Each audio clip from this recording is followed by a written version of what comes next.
o que é ser cristão? Você me responderá: é crer em Cristo, não só com palavras, mas com uma vida. Isso é ser cristão. Mas quais são os benefícios de ser cristão? Benefícios presentes, benefícios futuros? Essa pergunta tem a relação com a esperança. Poderíamos perguntar para alguém que está fazendo medicina o que é ser médico. Diferente de perguntar qual o benefício de ser médico. Você sabe quais são os benefícios de ser cristão? A igreja em Éfeso precisava conhecer isso, porque diz respeito à esperança, o conhecimento da herança que cabe ao cristão. Você é convocado, convidado a trabalhar em uma determinada área e sabe muito bem o que é aquela profissão. Mas quando chamado, você precisa saber quais são os benefícios. Esses benefícios trazem alegria antecipada, motivação e o conhecimento do tamanho da promessa dada pelo Senhor para aqueles que Ele chamou. Você sabe quais os benefícios de ser cristão? A igreja de Éfeso precisava saber. E nós vamos dar sequência à exposição da carta de Paulo aos Efésios, lendo o capítulo 2 desta carta. Nós fizemos a exposição dos versículos 15 a 23 do capítulo 1 no domingo retrasado, e vimos que Paulo elogiava a fé e o amor dos irmãos daquela igreja, mas percebeu que eles tinham uma carência de conhecer melhor a esperança. Eles criam em Jesus, eles até tinham amor uns pelos outros, mas eles não tinham uma compreensão mais madura de qual era a herança que lhes cabia. Por isso, inclusive, eles terminavam ficando entristecidos quando apareciam problemas, conforme aconteceu com Paulo. Ele estava preso. No capítulo 3:13, ele fala que eles estavam desfalecendo. Não conhecer a esperança que nos cabe pode deixar você vulnerável nos momentos difíceis da vida. Uma doença, um problema financeiro, uma angústia que aparece à frente, problemas de relacionamentos, entre outras coisas que fazem parte de um mundo caído, marcado por tantas tribulações, que inclusive são benéficas para o nosso amadurecimento quando alimentados pela palavra de Deus. Esta esperança que nós vamos ler agora nos fortalece para nós estarmos prontos para resistir nesses dias maus, dias difíceis, que Paulo menciona no capítulo 6 dessa carta e veremos muito posteriormente. Por ora, façamos então a leitura, nos acompanhe do capítulo 2 de Efésios, todo o capítulo. Paulo diz assim: Ele vos deu vida, estando vós mortos nos vossos delitos e pecados, nos quais andastes outrora, segundo o curso deste mundo, segundo o príncipe da potestade do ar, do espírito que agora atua nos filhos da desobediência, entre os quais também todos nós andamos outrora, segundo as inclinações da nossa carne, fazendo a vontade da carne e dos pensamentos. E éramos, por natureza, filhos da ira, como também os demais. Mas Deus, sendo rico em misericórdia, por causa do grande amor com que nos amou, e estando nós mortos em nossos delitos, nos deu vida juntamente com Cristo. Pela graça sois salvos. E juntamente com Ele nos ressuscitou e nos fez assentar nos lugares celestiais em Cristo Jesus, para mostrar nos séculos vindouros a suprema riqueza da sua graça, em bondade para conosco em Cristo Jesus. Porque pela graça sois salvos, mediante a fé, e isso não vem de vós, é dom de Deus, não de obras, para que ninguém se glorie, pois somos feitura dele, criados em Cristo Jesus para boas obras, as quais Deus de antemão preparou para que andássemos nelas. Portanto, lembrai-vos de que outrora vós, gentios na carne, chamados incircuncisão por aqueles que se intitulam circuncisos, na carne por mãos humanas, naquele tempo estáveis sem Cristo, separados da comunidade de Israel e estranhos às alianças da promessa, não tendo esperança e sem Deus no mundo. Mas agora, em Cristo Jesus, vós que antes estáveis longe, fostes aproximados pelo sangue de Cristo, porque Ele é a nossa paz, o qual de ambos fez um, e tendo derribado a parede da separação que estava no meio, a inimizade, aboliu na sua carne a lei dos mandamentos, na forma de ordenanças, para que dos dois criasse em si mesmo um novo homem, fazendo a paz, e reconciliasse ambos em um só corpo com Deus, por intermédio da cruz, destruindo por ela a inimizade. E vindo, evangelizou paz a vós outros que estáveis longe, e paz também aos que estavam perto, porque por ele ambos temos acesso ao Pai em um Espírito. Assim, já não sois estrangeiros e peregrinos, mas concidadãos dos santos, e sois da família de Deus, edificados sobre o fundamento dos apóstolos e profetas, sendo ele mesmo, Cristo Jesus, a pedra angular, no qual todo o edifício bem ajustado cresce para santuário dedicado ao Senhor, no qual também vós juntamente estáis sendo edificados para a habitação de Deus no Espírito. Senhor Deus amado, que a Tua palavra ecoe ao nosso coração. Fala conosco.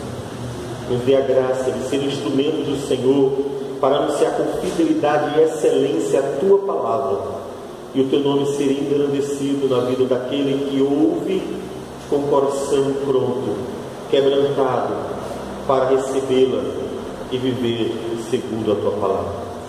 Que o Senhor nos abençoe, é o que nós te pedimos. Em nome do Senhor Jesus. Amém, Senhor. O capítulo está completamente conectado com os versículos anteriores, como nós mencionamos. Os irmãos precisavam saber qual é a esperança que o cristão tem, qual é a herança. Quando eu creio em Cristo, o que eu recebi? Qual a herança que me cabe por causa da fé que eu tenho no Senhor Jesus? Herança essa que tem a ver com algo no presente e tem a ver com algo para o futuro. E Paulo nos conta sobre aquilo que Deus operou na vida deles, na vida daqueles que creram naquela cidade, mostrando para eles que eles já desfrutavam das bênçãos celestiais de Cristo e que era nisto que deveria estar a esperança deles. Porque o Senhor operou e estava operando neles. Paulo chama nesses versículos anteriores de esperança, de riqueza da glória da herança, suprema grandeza do seu poder, a manifestação do poder de Cristo Jesus nele.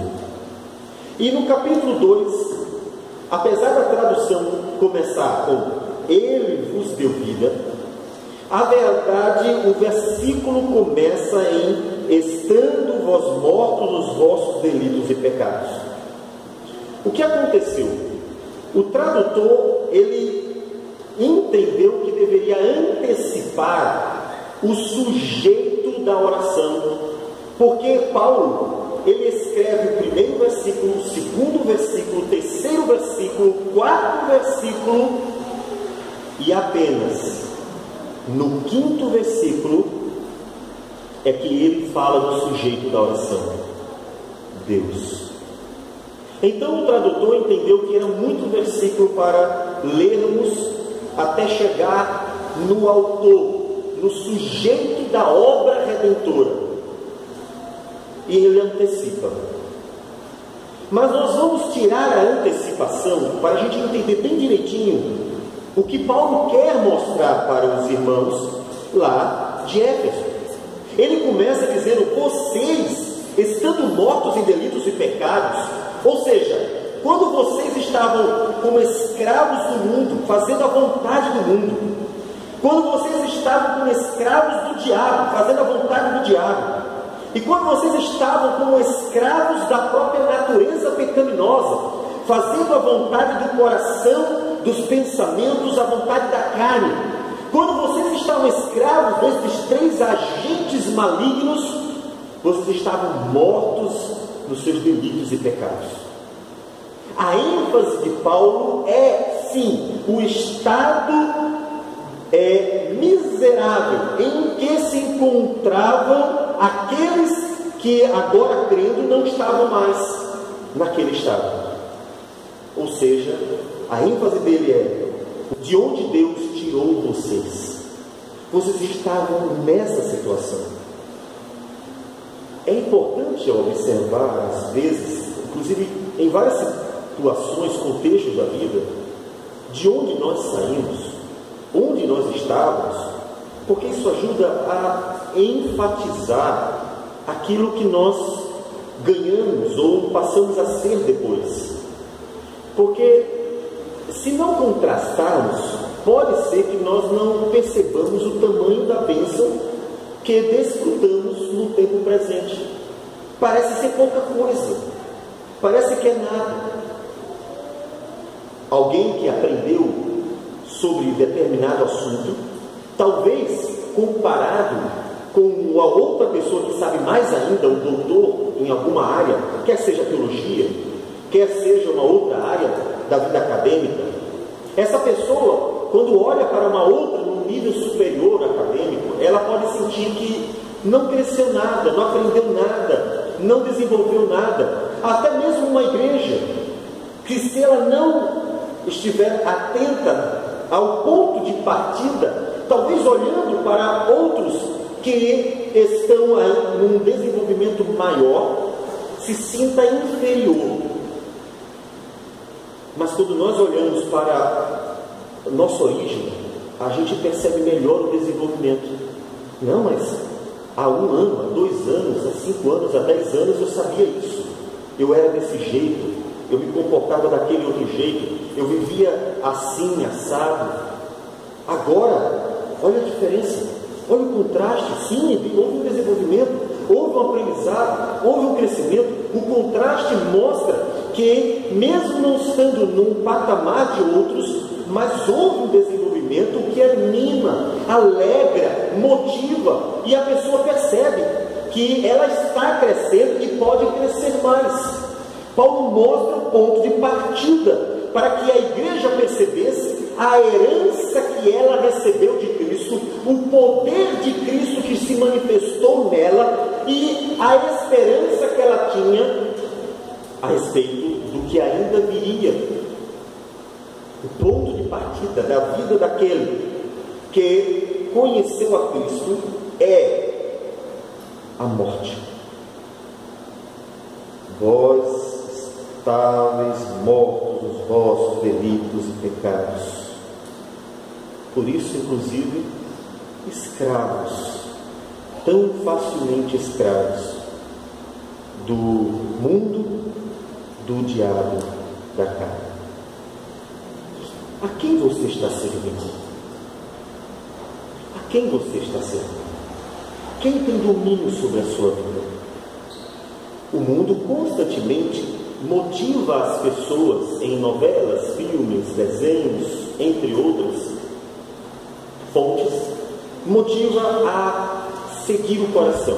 Faça o que o seu coração manda, siga suas intuições, seu coração, seus desejos, faça a sua vontade. Constantemente isso é motivado. E motivado pelo coração, o homem vai fazendo o que vem ou dá na telha. Quem conduz a tua vida? Não se engane. Mesmo que o homem tenha aquela impressão de liberdade para fazer o que quiser, quando ele vai contra todo e qualquer sistema que conduza ou que oriente uma vida à retidão, na verdade o que ele está fazendo é seguindo o curso, as ordens naturais do coração pecador, do mundo maligno e do diabo, o pai da mentira, o inimigo das nossas almas. A origem é esse estado tão triste, que deve levar você a refletir, caso tenha entrado aqui e ainda não tenha essa convicção acerca de que Cristo é o Redentor, o Senhor de toda a terra, o Redentor de todo o que crê. Caso isto aconteça, dá a você a oportunidade de pensar se a sua vida não está presa à natureza pecaminosa, ao mundo, ao diabo. E por isso não se liberta de tantas coisas banais desse mundo, e não consegue ser feliz com nada, e não consegue ter esperança, e não sabe nada acerca do que há de vir, e vive uma vida presa ao mundo e suas paixões. É esse o estado. A partir desse estado, a igreja poderia perceber quão grande foi a obra de Cristo por ela, nela. O quanto Deus fez, Deus sendo rico em misericórdia, por causa do grande amor, o quanto Ele fez por causa desta misericórdia e deste amor. E aí no versículo 5 e 6, observe um contraste de expressões, um paralelismo de termos opostos. Vocês estavam mortos, mas Ele deu vida e Ele ressuscitou vocês. Cristo operou. Qual o poder de Cristo? O que Cristo faz? Alguns correm para milagres, curas, outras manifestações, para que nessas manifestações se sintam vendo o poder de Cristo, se sintam acompanhados pelo poder de Cristo. Paulo diz: dar vida para vocês foi a manifestação do poder de Cristo. Estar morto e ter vida é a manifestação do poder de Cristo. Viver como um escravo do mundo, da carne e do diabo, e ser liberto, como em Colossenses o apóstolo Paulo dirá: Ele nos libertou do império das trevas e nos transportou para o reino do Filho do seu amor. É a manifestação do poder de Cristo. Ele nos deu vida, e esta vida já é a herança, ou parte dela, que nós herdamos em Cristo Jesus. Estar livre, livre para viver em Cristo.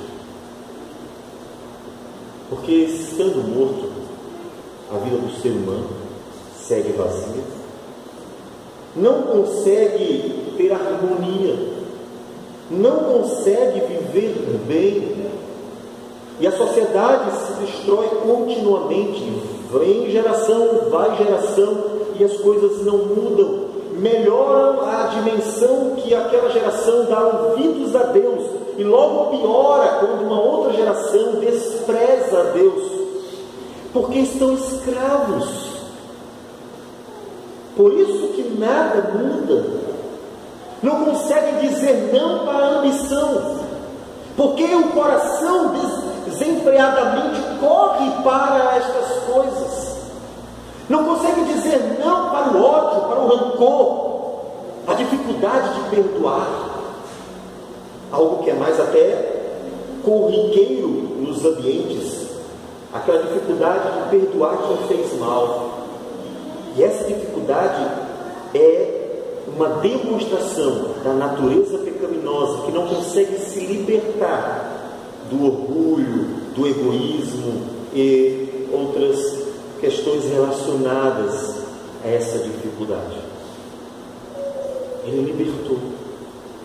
Ele libertou para que o homem consiga ser feliz com o pouco. Ele libertou para que o homem consiga viver em paz com o outro.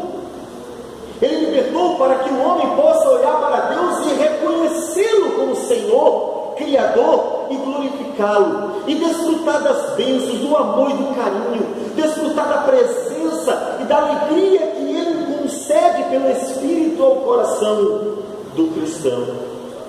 Ele libertou.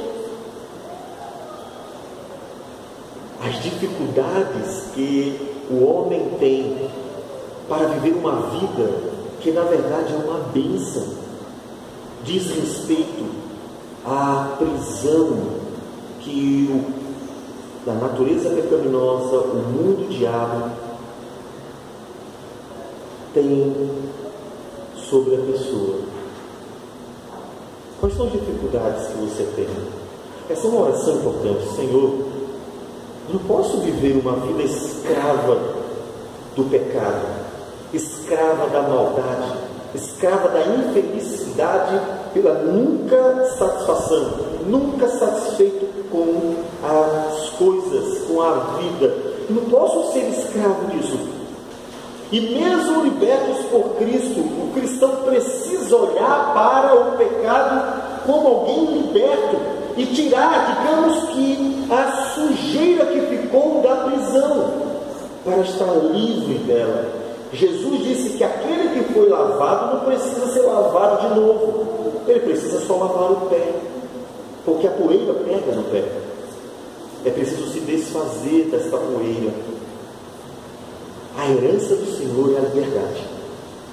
Sim, eu consigo me ver livre disso. A manifestação do poder é esta libertação. Você pode viver uma vida plena, desfrutar de uma liberdade plena, para fazer aquilo que é bom e agradável, e que o próprio Deus nos ensina. Por pior que você se sinta, eu não me sinto capaz, eu não me acho capaz, eu não vejo condições em mim, eu não me vejo capacitado para vencer desafios e lutas que venham travando dentro de mim ou fora de mim. O Senhor é aquele que manifesta o poder sobre estas coisas. Paulo mostra para a igreja: vocês estavam nesse estado de miséria, e foi nesse estado de miséria que Cristo manifestou o seu poder, libertando das amarras desses três agentes malignos. Como inclusive em Colossenses, no capítulo 2 que nós lemos hoje, Paulo diz que Deus em Cristo despojou os principados e potestades, publicamente os expôs ao desprezo e triunfando deles na cruz. Ele venceu, ele libertou o seu povo, e nisto está a vitória de Cristo, manifestando o seu poder. Este é o primeiro benefício de ter vida. Se você entrou numa igreja, começou a caminhar com ela, de repente até motivado por uma série de razões externas, às vezes até emocionais, pessoas são motivadas emocionalmente porque comum haver um estímulo emocional em alguns lugares. E as pessoas vão à frente, fazem um monte de coisas, movidas por músicas que propositadamente vão influenciando a pessoa a se derramar de forma sentimental. Mas você, caminhando junto com a igreja, percebe que a vida não muda, que não consegue se ver livre daquilo que já aprisionava. Aquele momento para pensar, refletir, Senhor, de fato houve uma conversão? Ou eu apenas me entreguei para uma instituição local? Coloquei a vida diante de Deus, Senhor, liberta, como o Senhor disse que liberta. Porque a libertação do pecado, a manifestação do poder de Deus, se dá nela. Ele nos libertou. Aqui em Efésios diz, Ele nos deu vida, juntamente com Cristo. E juntamente com Ele, Ele nos ressuscitou. Estamos vivos.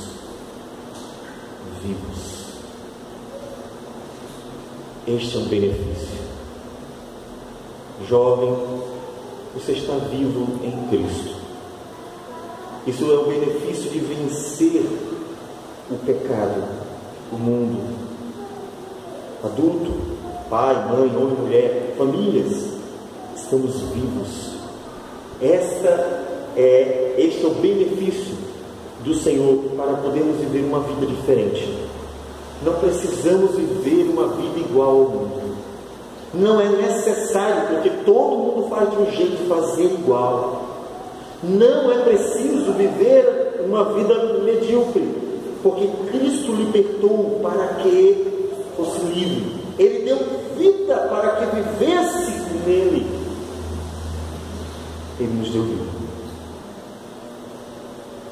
Porque pela graça sois salvos, mediante a fé. E isto não vem de vós, é dom de Deus.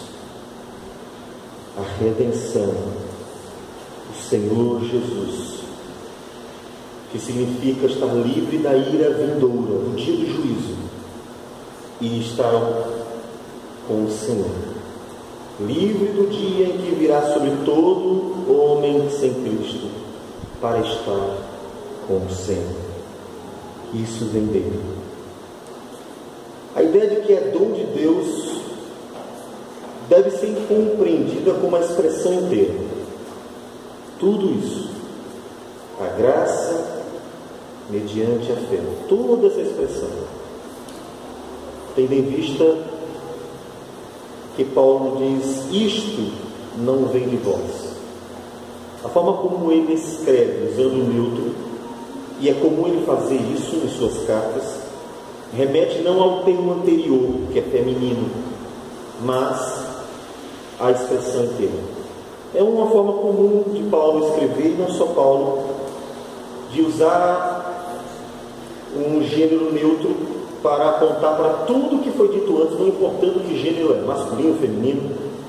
E em grego é muito comum usar o gênero neutro para remeter a tudo.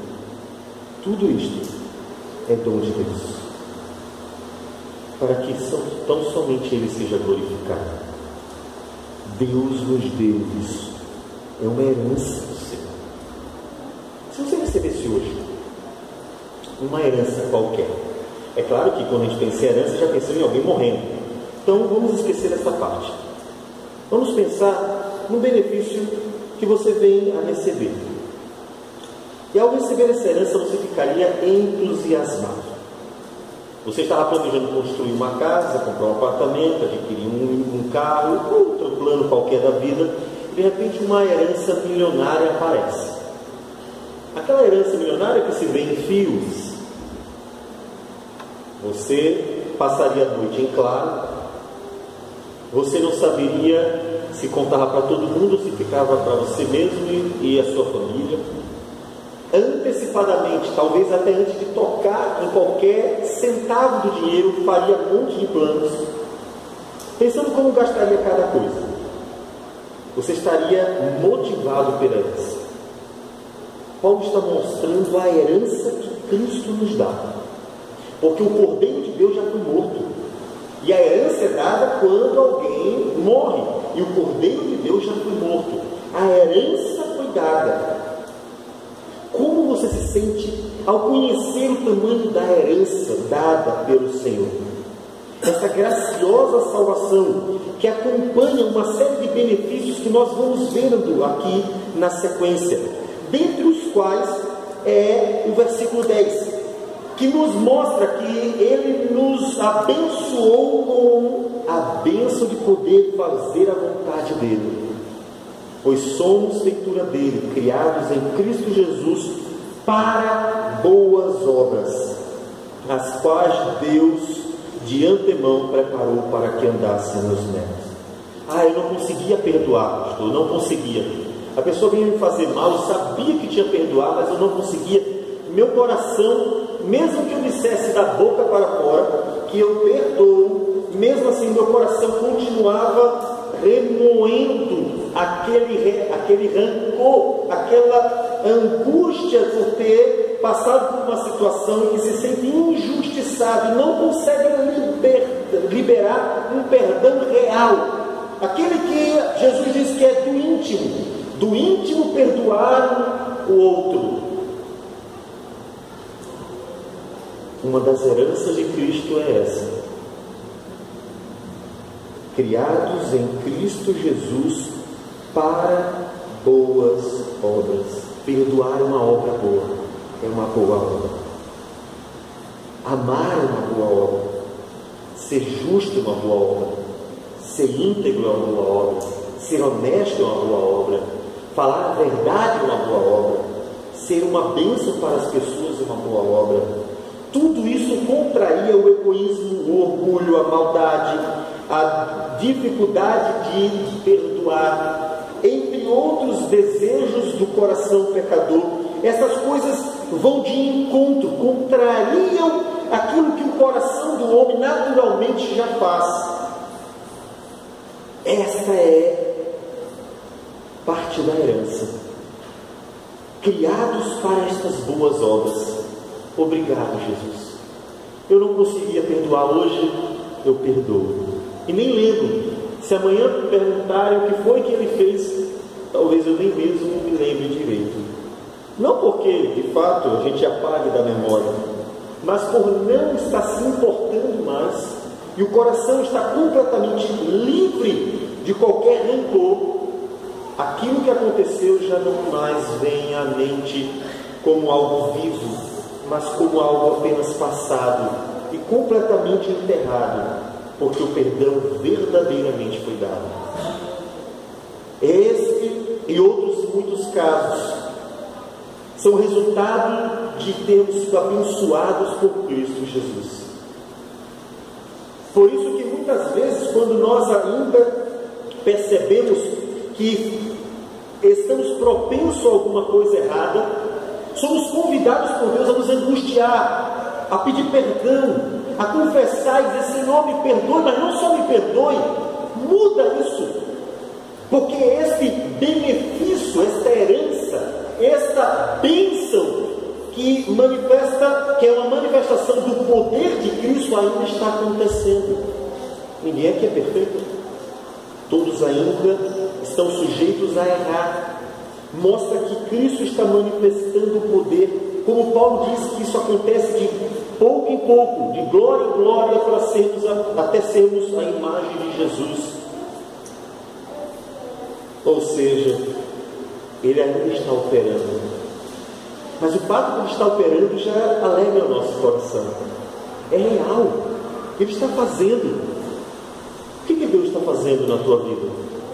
O quanto Ele está transformando o seu coração, o quanto Ele está mudando você, o quanto você está percebendo o benefício de ter crido em Cristo. Eu criei em Jesus, e agora?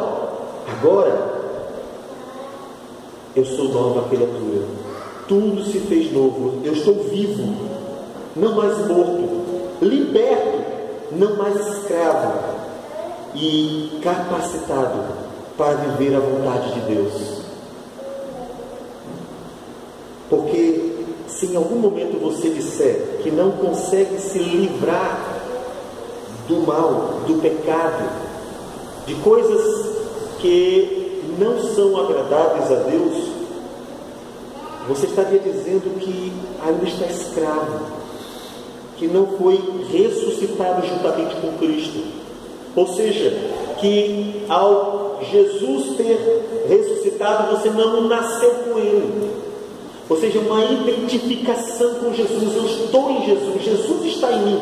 Nós vivemos como se fôssemos um só, porque Ele opera em minha vida. Ele me deu vida, Ele opera em mim. Paulo diz em Gálatas, no capítulo de número 2, já não sou eu quem vive, mas Cristo vive em mim. E esse viver que agora tenho na carne, vivo pela fé no Filho de Deus, que me amou e a si mesmo se entregou por mim. Vida. Você está livre. Se em algum momento você percebe que parece que não, talvez sejam vestígios de um passado que você ainda não fez com que morresse completamente. Ou seja, você, por falta talvez de conhecimento da manifestação do poder de Cristo, não esteja indo para Cristo dizer: Senhor Jesus, o Senhor me deu vida, mas sair do túmulo ainda nos deixa cheio de terra. Eu preciso que o Senhor me ajude a estar limpo e clamar para que Cristo, pelo poder do Espírito e da Palavra, mude a tua vida. Tem alguma coisa na tua vida que precisa mudar? Não importa o que seja, não importa quão grande seja o problema aos olhos seus e dos outros, e não importa quão pequeno possa parecer aos seus olhos, aos olhos dos outros, aquilo que precisa ser tirado da nossa vida, quer grande, quer pequeno, qualquer que seja o pecado, precisando ser tirado, deve-se recorrer para Cristo. Cristo, a minha esperança é que o Senhor manifestou e manifesta teu poder na minha vida, então me livra disso. Eu não quero mais isso. Essa é uma das heranças, ou partes da herança, um dos benefícios dessa herança, dessa grandiosa, milionária herança dada por Cristo. É parte dela, usufruir do poder de Deus para libertar completamente o homem do pecado, do mundo e do diabo. Você está usufruindo? É como alguém chegar para você, vendo que você está tentando conseguir alguma coisa na vida e percebendo que você luta, mas tem uma coisa, uma herança. Ô fulano, você esqueceu que na conta existe um valor imenso que foi dado para você de herança? Por que você não faz uso? Por que não usa o benefício que foi dado? É legítimo? É seu? É tudo certo? Use. Por que rejeitar isso? Por que desprezar uma herança bendita? Não usufruir da herança dada por Cristo é semelhante a ignorar benefícios legítimos que nos são concedidos. Desfrute disso. Cristo, me ajude. Porque a vontade de Deus é que nós vivamos para as boas obras. É que o amor seja real entre irmãos, entre família, dentro da família. Que o amor seja real entre aqueles que conhecem a Cristo. Que a vida cristã seja uma expressão da glória do Senhor no dia a dia, nas palavras benditas, nas atitudes por amor ao Senhor, numa vida vivida de tal forma que cada palavra e gesto expresse a glória, a beleza da santidade do Senhor. Deus quer isso. Então, recorra para Cristo.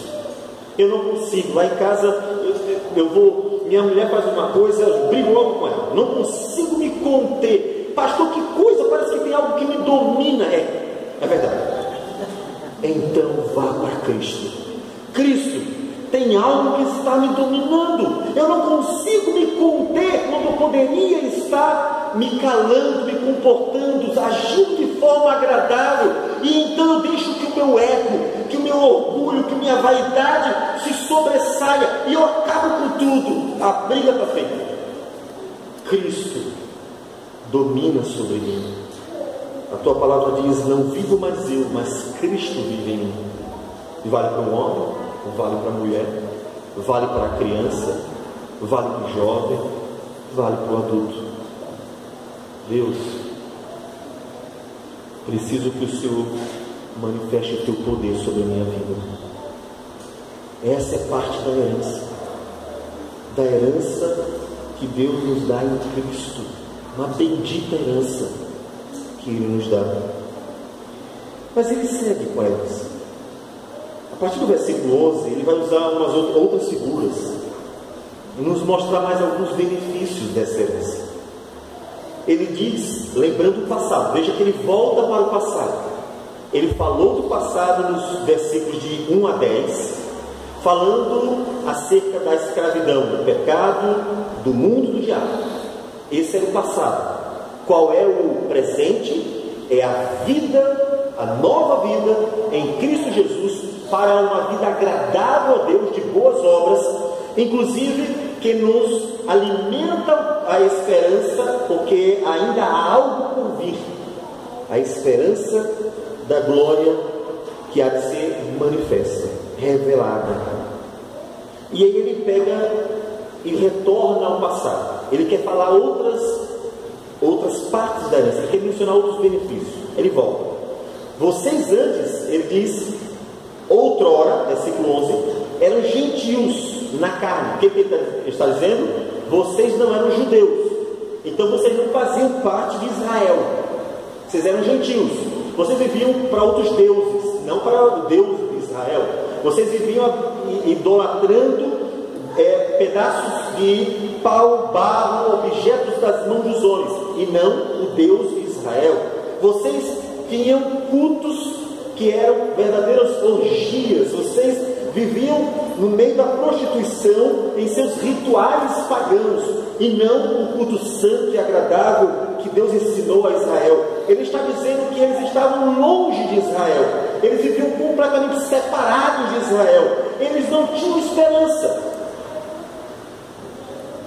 Versículo 12: naquele tempo estáveis sem Cristo, separados da comunidade de Israel e estranhos às alianças da promessa, não tendo esperança e sem Deus no mundo.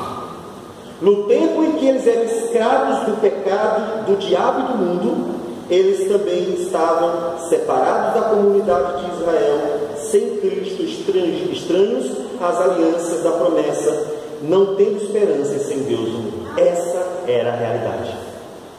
Essa era a nossa realidade. E essa é a realidade de muitos ali fora ainda. A triste realidade. Mas, contrastando outra vez, Paulo vai apontar para outros benefícios. Versículo 13 ele diz: mas agora, ao Cristo manifestar o poder dele, ao dar a herança e nos conceder esperança, ele diz: agora em Cristo, vós que antes estáveis longe, fostes aproximados pelo sangue de Cristo. E ele foca nesta bênção de fazermos parte do povo de Deus. Agora vocês são um com o povo de Deus. Éramos estranhos, agora somos um. No versículo 19, há um outro paralelismo aí de ideias contrárias. Ele diz: já não sois estrangeiros e peregrinos, mas são o quê? Concidadãos dos santos e sois da família de Deus. Vocês não são estrangeiros, não são de fora, vocês fazem parte da cidade de Deus. Vocês não são peregrinos que estão apenas passando por uma cidade, por uma casa. Vocês são da família de Deus, fazem parte. Vocês não são estranhos a ela, fazem parte. Nós ansiamos o novo céu e a nova terra. Nós desejamos muito, porque o mundo ainda é pecador. Ainda há ladrão na rua, homens desonestos, assassinos, há inveja, maldade, maledicência, corrupção. Há todo tipo de coisa ruim ainda há. Ansiamos o novo céu e a nova terra. Mas Paulo, quando diz que nós já fomos aproximados e somos concidadãos dos santos, da família de Deus, é porque nós já fomos abençoados por isto. Ainda que desejando o que há de vir, já somos parte de um povo que é um povo amado por Deus, um povo cuidado por Deus, um povo que está em Deus, que vive nele. Isso é real. Será que vou encontrar pessoas íntegras, pessoas que vão ser honestas? Será que vou encontrar pessoas que possam me amar de verdade? Me amar, inclusive, me mostrando a verdade, me corrigindo. Me amar mostrando o caminho, me ajudando a fazer o que é certo, ou mesmo me abençoando e se alegrando comigo nas coisas boas. Paulo diz: sois concidadão dos santos e família de Deus. É este povo. O desfrute de um povo que é chamado de povo de Deus. Essa é a herança do Senhor. Fazer parte deste povo, povo de Deus. Isso é uma bênção. Fazer parte de um povo que, sim, ainda no presente é marcado por tantas falhas, mas é um povo que, sendo o verdadeiro povo de Deus, é movido por Deus para uma constante avaliação da vida, mudança da vida, transformação. O fato de ser parte de um povo, povo de Deus, tem o benefício de ouvir a palavra de Deus. O que estamos fazendo aqui? Não somos perfeitos, estamos ouvindo Deus falando pela Escritura, porque Deus está amando e cuidando dos seus filhos. Aquela imagem, já um pouco antiga, de um avô recebendo seus filhos e netos, levando-os para a sala e sentado no sofá com poltrona, com os netinhos à sua frente, começa a contar-lhes histórias que têm uma mensagem, uma lição de vida. O amor e o carinho de pais e familiares que vão ensinando, como nós fazemos com nossos filhos, colocando-os diante de nós para que eles aprendam o caminho por onde devem andar. Deus falando com o seu povo, mostrando o seu cuidado, como disse Davi no Salmo 23, Ele me guia pela vereda da justiça, Ele guia, Ele me conduz por ali. Este é um dos benefícios de ser parte do povo de Deus, o constante cuidado de Deus para com o seu povo, o benefício de ouvir a voz do Senhor. Horas é um puxão de orelha, ora é uma motivação, mas seja um ou seja o outro, vem no momento certo, o momento que o filho precisa ouvir a palavra do Pai, que é uma palavra precisa, exatamente aquela palavra que precisamos ouvir. Este é um benefício. Sabe, antes de tudo isso, estávamos perdidos no mundo, sem Cristo, fora de Israel, fora da aliança, sem esperança e sem Deus, perdido. E naquele egoísmo ou orgulho, na vaidade e no achar que sabe o caminho certo, vai se perdendo pelas ruas da cidade. porque não tem ninguém para guiar. Um andarilho que simplesmente vai andando sem saber para onde vai. Não tem ninguém para cuidar, não tem direção. Como é ruim não ter alguém para cuidar.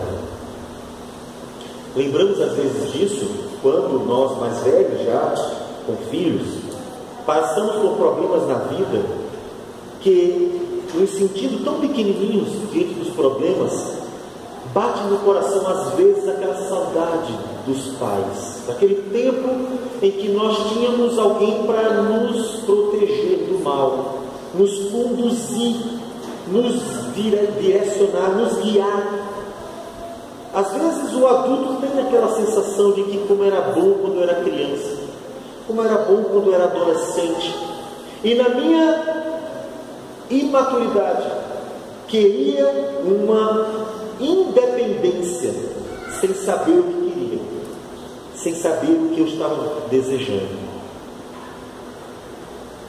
Não ter ninguém, sem Deus no mundo,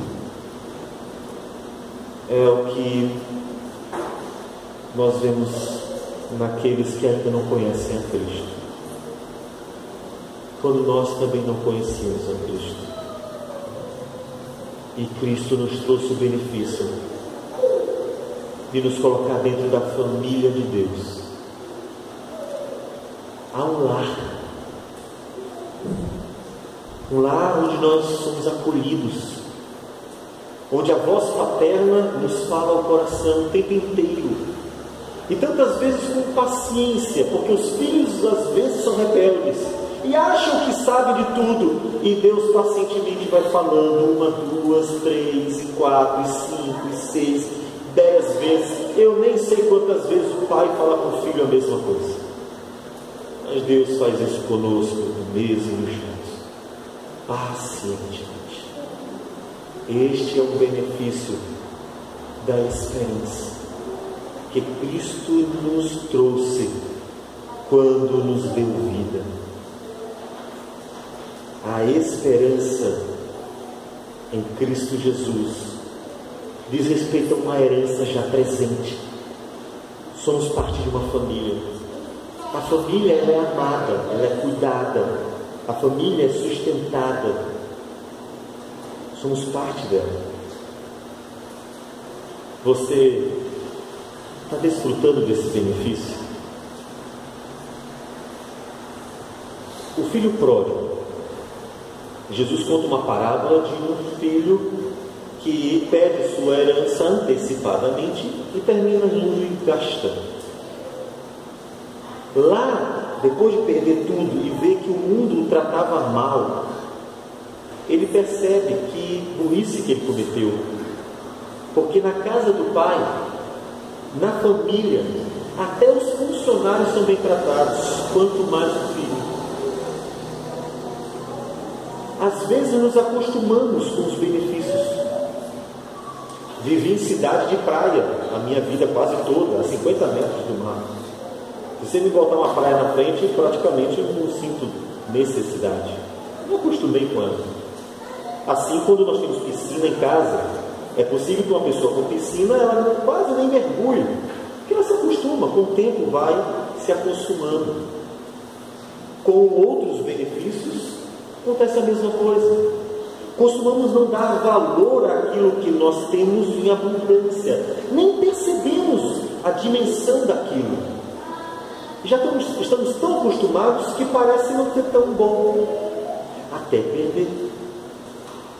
Às vezes ignoramos o benefício de fazer parte de uma família. Como é bom ter irmãos que nos ajudam a crescer na fé, que nos contrariam e assim nos mostram que precisamos mudar, que ainda há coisas para melhorar na nossa vida, que nos amparam quando nós precisamos, que nos corrigem quando nós pecamos, que oram pela gente quando nós precisamos. Tudo isso é o benefício de ter uma família, é o benefício da herança de Cristo Jesus, um lar. E às vezes queremos viver independentes, seguindo a própria vontade, por não perceber o que é ter um lar, chamado de família de Deus. É uma bênção do Senhor. Aproveite isso. Ter um lar chamado de família de Deus é uma bênção do Senhor. Com todas as suas dificuldades, nelas é uma bênção do Senhor, porque Deus opera nela. É nessa família que Deus manifesta seu poder, transformando a nossa vida.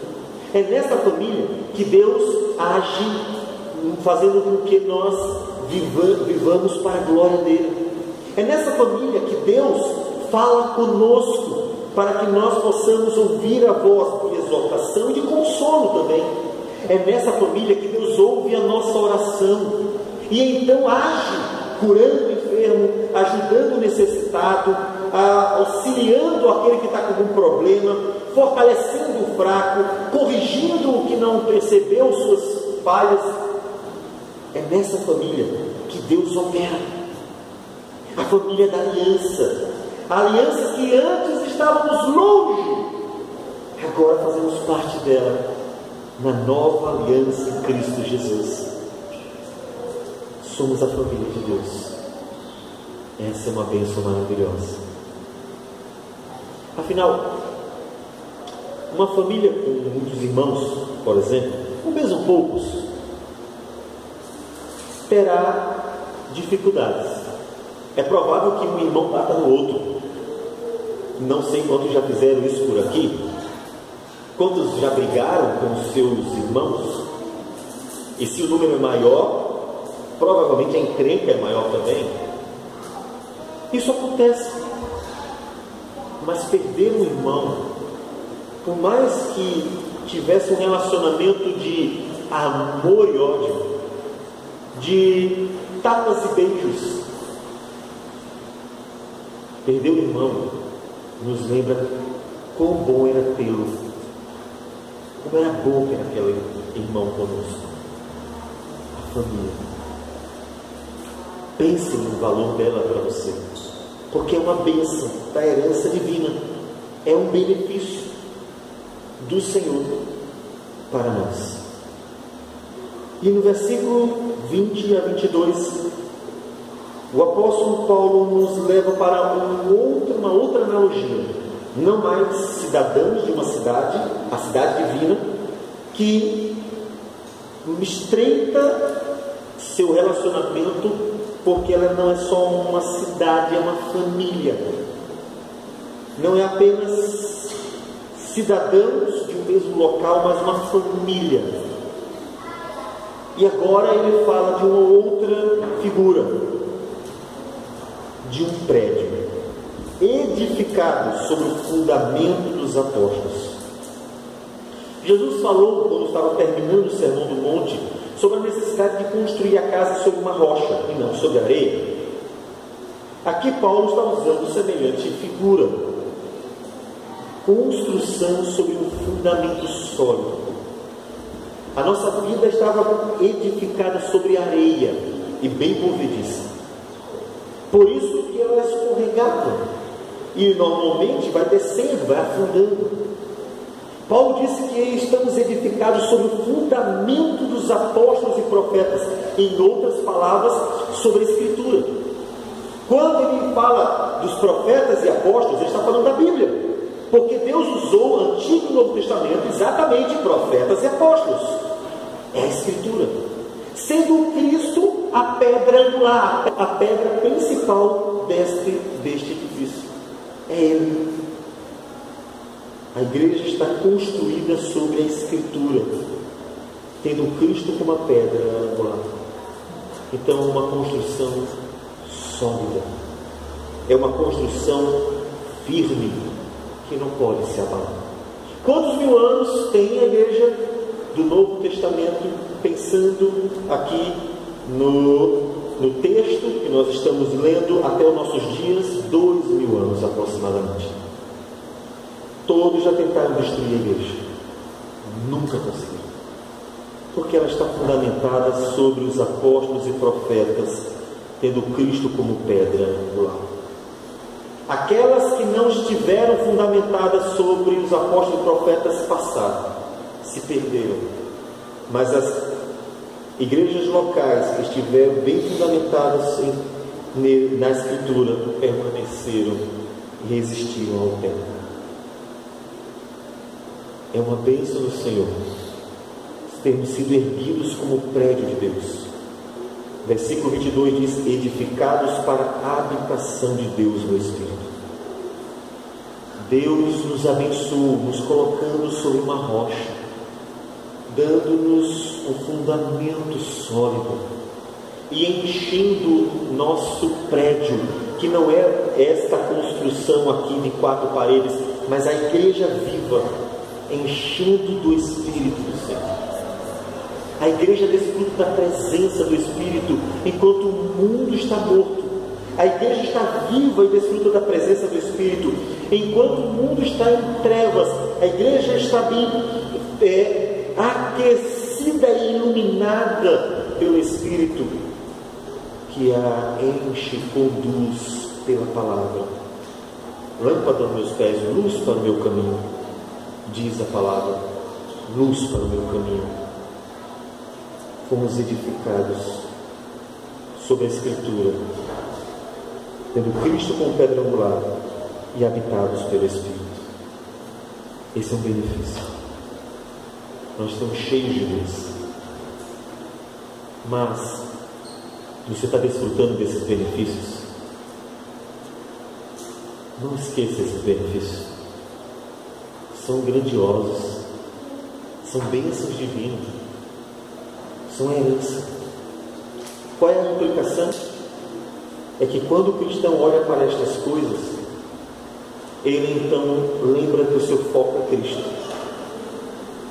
Quando o cristão esquece dos benefícios da herança de Cristo, do que é o poder de Deus que manifesta-se naquele que crê, de qual é a verdadeira então esperança do cristão, ele tira os olhos de Cristo e começa a olhar para o mundo ao redor, quer os problemas da vida, ou quer as vantagens que o mundo oferece, e então perde o foco, que é Cristo.